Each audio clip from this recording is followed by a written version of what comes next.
Hey, Dave Oslin here.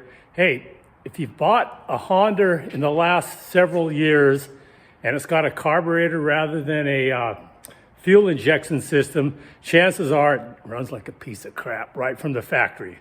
Okay, so I'm gonna go through what it takes to pull the carburetor and rejet it so it runs properly.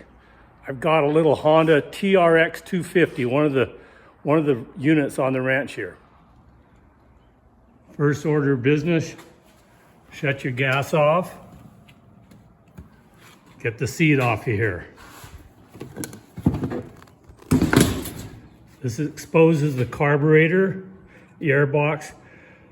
I haven't done this before on this particular model. I'm going to try to pop this airbox off to get easy access to this carb. I'm going to totally remove the carburetor rather than rotating it sometimes like you can do and get in from the bottom. I'm just going to pull the carb and see how that works. Loosen the screw here on the airbox, as well as loosen the screw down here on the air supply, the snorkel air supply. If you've got a Honda or any other bike or truck for that matter, or car, you notice these things have these pop out plastic rivet type things all over it. So I bought this little tool and extra ones because half the time when you remove those little plastic grommet things, they just disintegrate. So I have an extra one plus this handy dandy tool. It's the airbox, there's a couple of these, one on each side. Hopefully now this thing should be able to lift out of here with a few wiggles. And there's a little clip with a hose on the bottom of this thing. Should come out. There we go. Get this airbox out, move it to the side. On nearly all these carburetors, if you can see, there's that little screw right on the bottom. Turn your gas off on the tank and unscrew that. All the gas will drain out of that bowl. Retighten it after the gas is drained. It'll drain out on the ground. There'll probably be a quarter cup of gas maybe in there. If you're concerned, put something under there to catch it. Anyway, otherwise, if you leave gas in there, that gas will evaporate in there and turn it into crusty jello.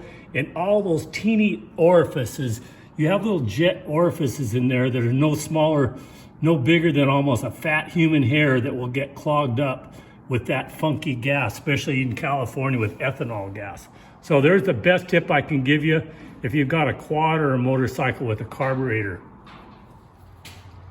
Next, I'm going to disconnect the fuel line to the carburetor. Get a little squeeze clamp. Get that up off of there.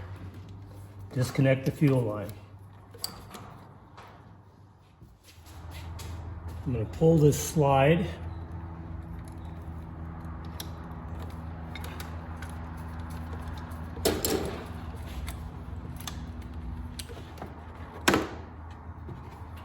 Now let's see, I've got a bolt there and another bolt under there I've got to get to pull this thing off. You'll find there's a lot of crap strapped on these carburetors. So I've got this little line here, if you can see it, if my pumpkin head's not in the way. I'll try to, again, this is one of those, not squeeze, but it's kind of untwist it from itself. Probably not a bad idea to take a picture of all this stuff so when you're putting it back together, you know what goes where. I'm going to place a piece of clean rag or paper towel inside the carburetor there so no grit gets down in there while I'm messing around. Now there is right here is my choke lever. But it's got some little screws and crap, hard to get to. If you want to mess around, you can get this air scoop off of here, but you've got to take the tank and crap off. I don't really want to deal with that, so I'm going to try to get this thing off of here without having to do more work. There's two 10mm bolts. I've got one of these little ratcheting wrenches here to remove those two 10s. That one's going to be a bugger to get back on there. There was one last air breather tube comes up into here. This plugs in down in here. I want to remove that just because, just like so many modern pieces of equipment, there's so much crap to get to. This is a 2021 model. My older quads do not have this. So I'm going to get that. It's just one less thing to have to rink-a-dink around with. Using a ratcheting 10 millimeter to try to get this thing off here. Might be loose enough I can get it with my finger now. Yep, here it comes. I can get it to, that one's off some other way.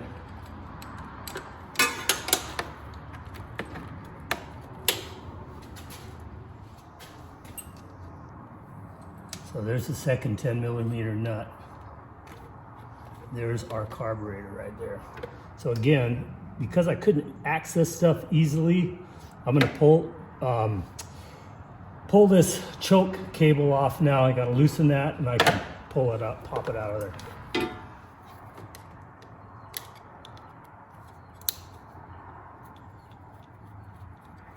Loosen the cable up.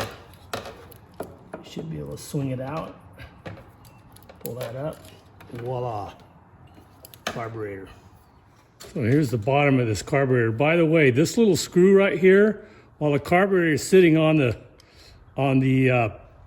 quad itself, the best maintenance I can give you on these things is every time you used it, shut your gas off and turn this thing, drain your gas off, shut it, and you're not going to have all that funky gas clogging up all your little orifices in this carburetor. So now I'm going to take this, I'm going to unscrew these things and pull this bottom off. So, cracking these screws loose. Now, okay, there we are. We've got one jet we want to replace, and this one here, our main and our pilot jet we want to get out of there. So I'm going to carefully remove this little shroud here.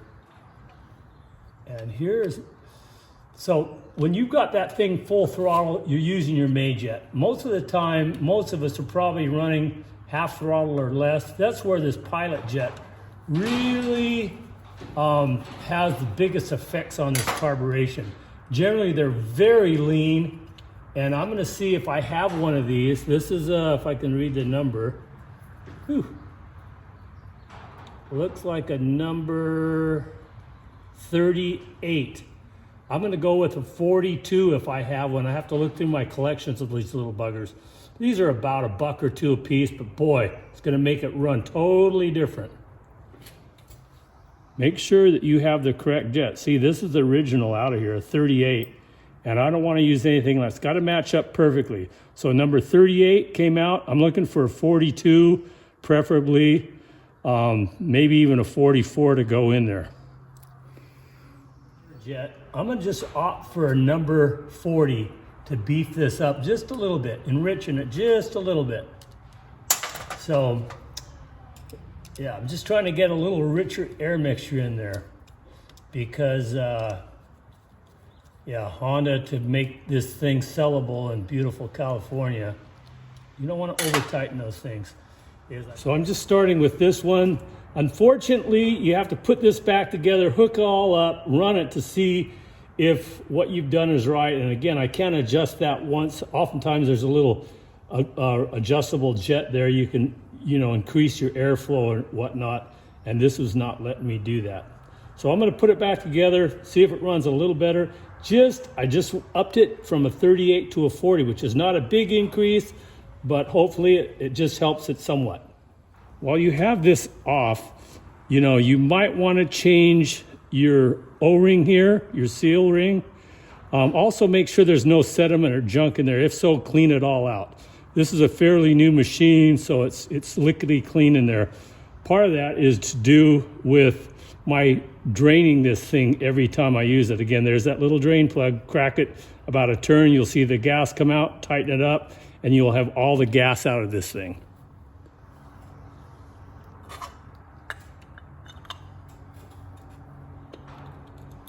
thing. You know, there's no need to tighten the holy tar out of these things. You'll end up stripping the body. This is a cast aluminum piece. You do it too much. These OEM carburetors are not cheap. You can get a Chinese one for about $38. But anyway, so there it is. I'm ready to reinstall it. Okay, while this is out, I'll hook up the choke again.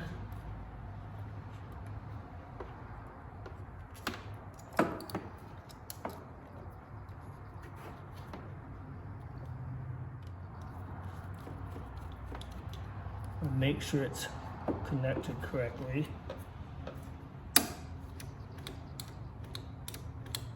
Yep, that's good.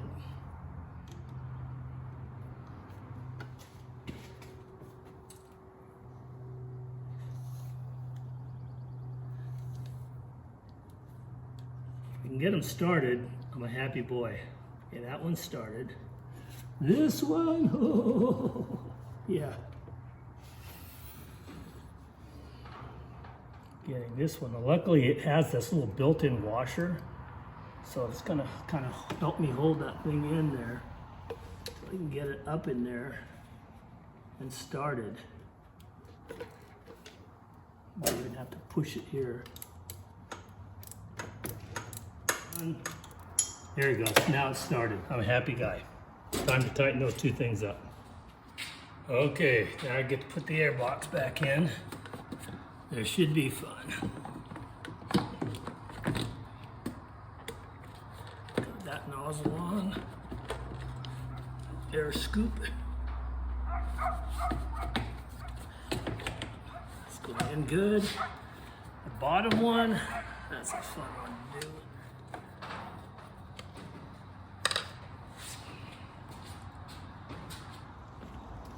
Okay, moment of truth. Let's see if this thing fires up and runs better. Choke. Better put some gas on it. Let's see, gas is on.